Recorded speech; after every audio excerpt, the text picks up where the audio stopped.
Yeah, my engine's off, so no worries. You could try to play, but you're never gonna beat me. Look the other way, what I'm doing ain't easy. Bloody hands stained from the people who deceive me. Muddy hands break. Hi, welcome to my channel, That Bus Driver Guy. Stagecoach bus driver in London. That's the name of the company I work for.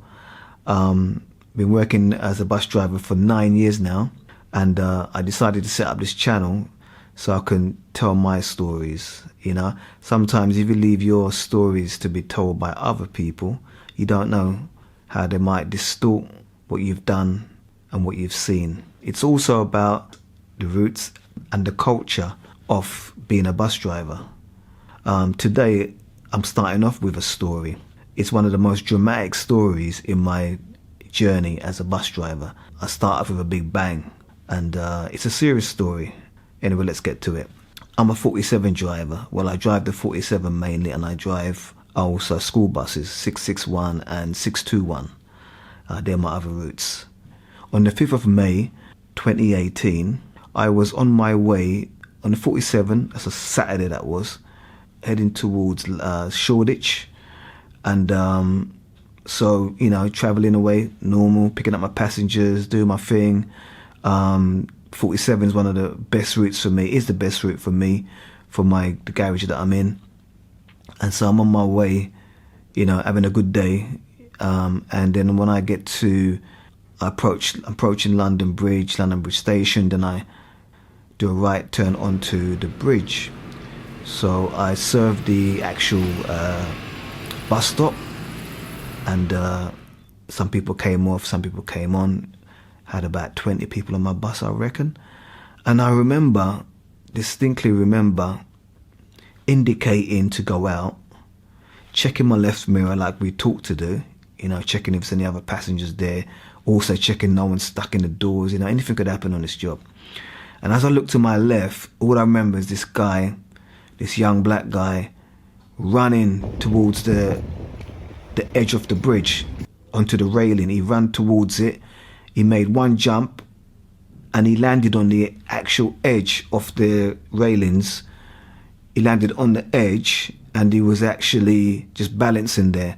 I actually couldn't believe what I was seeing. I didn't even know how to process it, because I remember distinctly, I remember saying "rah," which is, you might not know what that means, but when I used to be a youth worker, I mean, some of the young people used to express themselves like that. You know, when you get a shock, you just say "rah," and that was something that probably stuck with me. You know, when you work with young people, they rub off on you, and you rub off on them.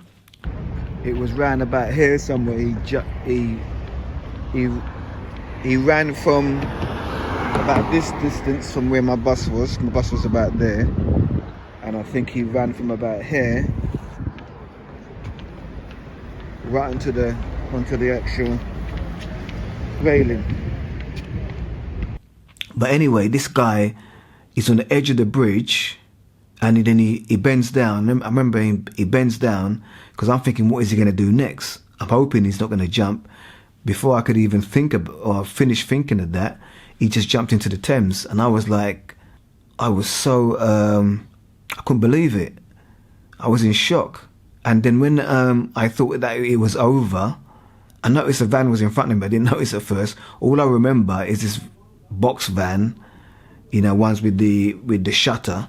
The box van literally reversed back into my bus, because I wasn't even out yet. I just came out a little bit. Reversed back into my bus and just smashed my windscreen, and it just covered the whole screen. At that point, I tried to remain calm, but I was thinking, what is going on? You know, you get those feelings where it will never happen to you, but that particular moment, I said to myself, it actually could be happening to me. I could be in the middle of a terror attack. Why is somebody reversing into my bus? Why is somebody jumping off a bridge? What is the connection? I didn't even know the connection. So I didn't take no chances. I just did an announcement on the MDT, the mobile data terminal, which is just above the bus drivers in the cab. I said, I'm not too sure what's going on, but could you please leave the bus? And so all of the passengers, they got off. I switched off the engine and I went outside with them. And we were just standing there thinking, what's going on? I think I said to one of them, somebody jumped in the Thames. I wasn't too sure if any passengers even saw it. And so I remember one of the passengers saying, we need to call the police. And so I just thought I'd go back on the bus, silly thing to do. But I was kind of half thinking it could be a terror attack and half thinking it's just some random guys reversing to me for some crazy reason. And so I then did the code red on the MDT terminal.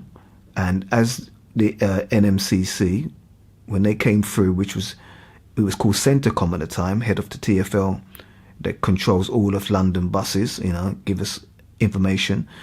Those people, they got through to me. I was trying to explain what's happening. Before I can really get into it, all I could hear is the police sirens in the distance, and I know the police were on their way. I had a feeling from that the police probably knew about this thing already. And so when the police arrived, I remember it was mayhem because it's quite a lot of police cars. I can't remember how many. And quite a lot of police officers. The police officers approached me from both sides of the bus. You had police officers where the door is on the left, or the entrance door, and there was police officers by the window. I remember opening the window. They didn't even ask me what happened. All they could see was this vehicle, this van jammed against my window and my screen smashed. And all I remember them saying is that, could you reverse the bus for us, please? Because we need to get inside the vehicle to check what's inside there. Obviously, I knew at that point they're treating it as a terror incident, and they need to find out, obviously, if something's in there, a device or whatever. It was a 13 series Volvo bus, and I've reversed those buses many times. And all I could remember is that when I selected the reverse gear and I started to go back, I'm not even too sure what happened, because as I'm explaining it now, I remember that I was just going back, and it's almost like I couldn't stop the vehicle. My foot must have been on the throttle. It wasn't on the brake. I wasn't switching from the throttle to the brake. I just was going back. All I was waiting for was for me to go bang into the bus behind me. I'm sure there was a bus behind me, because I couldn't stop the bus. And I remember I came out of it, wherever it was. I think I was in a bit of shock because what I just witnessed, the guy jumping in the Thames, I thought that kind of shocked me, because I'm thinking he's committing suicide. That's all I could think of. Anybody jumping in the Thames is committing suicide. And then the van reversing back into me, all that was shocking to me. And so I might have been in a bit of shock because I just wasn't operating properly. And I remember I finally braked. I put the handbrake on. I stepped outside the vehicle, and I remember I went to the back of the bus just to check how close I was to the bus behind me. And the bus driver, he was outside of the vehicle. I remember him saying to me, I almost hit him.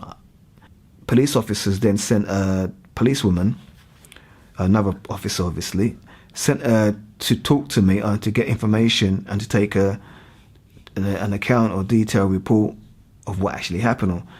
So I went to the back of the bus, inside the bus, my bus, and first thing she said to me was she's gonna question me or get my statement under caution. I'm not too sure whether that happened to me before, but when I heard the word under caution, I wasn't 100% sure what that meant. I now know, obviously, that it means that if it goes to court, everything I say is going to be held against me. The way I looked at it is that the van came into me. I witnessed this guy jumping in the Thames, and now the police has come, but the way they came to me it's almost like under caution. It just seems like I'm in trouble. That's what it feels like to me. And then anyway, told her what happened. And then after that, she asked me, what did the guy look like? And I described what the guy looked like, young black guy with a certain amount of hair and what jumper. I think he was wearing a jumper. And she then went on to other questions that was like really unusual for me. I'm thinking, why are you asking me these questions? And one of the questions, the first one was, did I know the guy? She asked me, do you know the guy? That guy that jumped in the Thames? Do you actually know him? I said, no, I don't know. Of course I don't know him. I said to her, of course I don't know him. Why would I know him, sort of thing, And at that point, I'm thinking that's a random question to ask the person. Not now, but I think then I realized after a little bit, after it's penny dropped, that she's kind of looking at this incident. They don't know whether it's a terror incident yet. They're still investigating. The guys were in the van. The police was inside the van. She's got me at the back.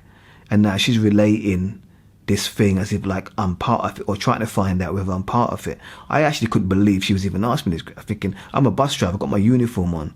But that didn't make a difference. It made no difference that I had my uniform on. And I was driving a bus that was in service, that was logged onto the MDT. Everything was in service, everything was going, had passengers, because she then went on to check. They checked Catford Garage to find out whether a bus was stolen. That's when I realised this thing is serious.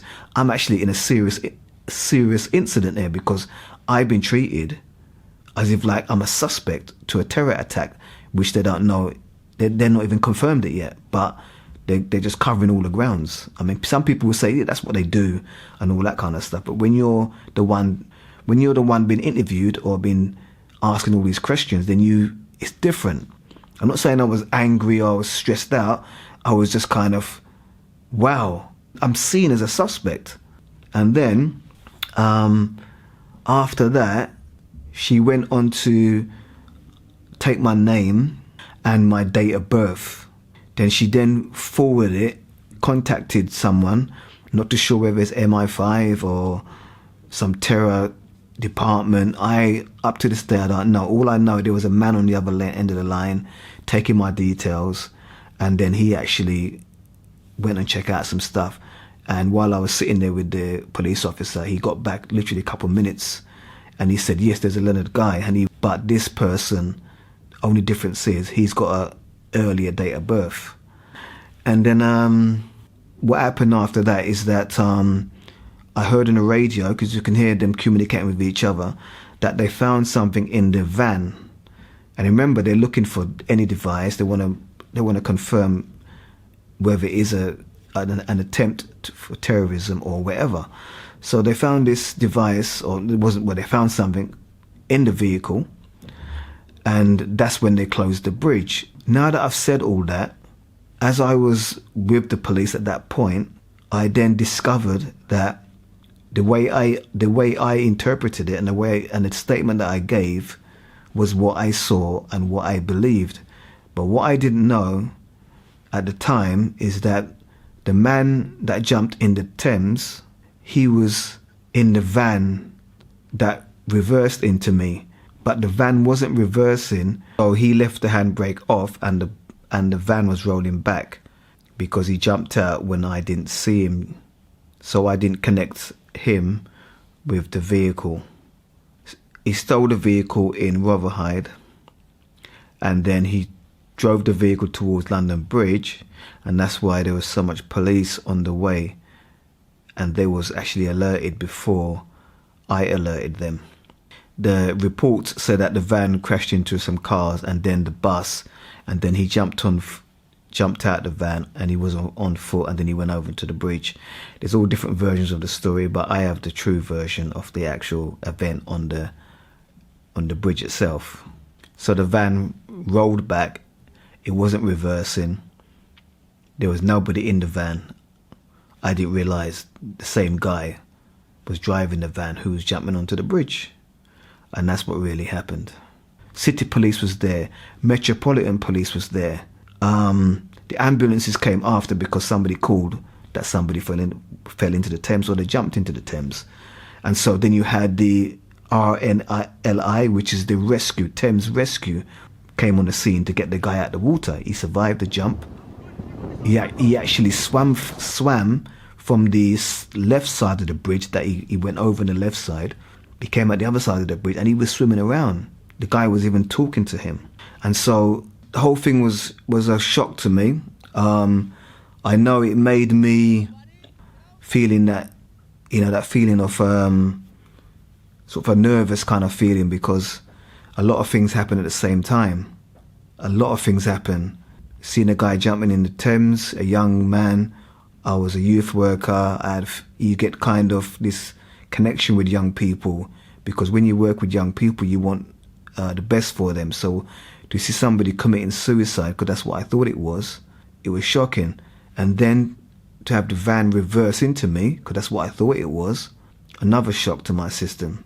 And then the police coming on the scene, they were just so they were just carrying on, so they was talking to me on both sides.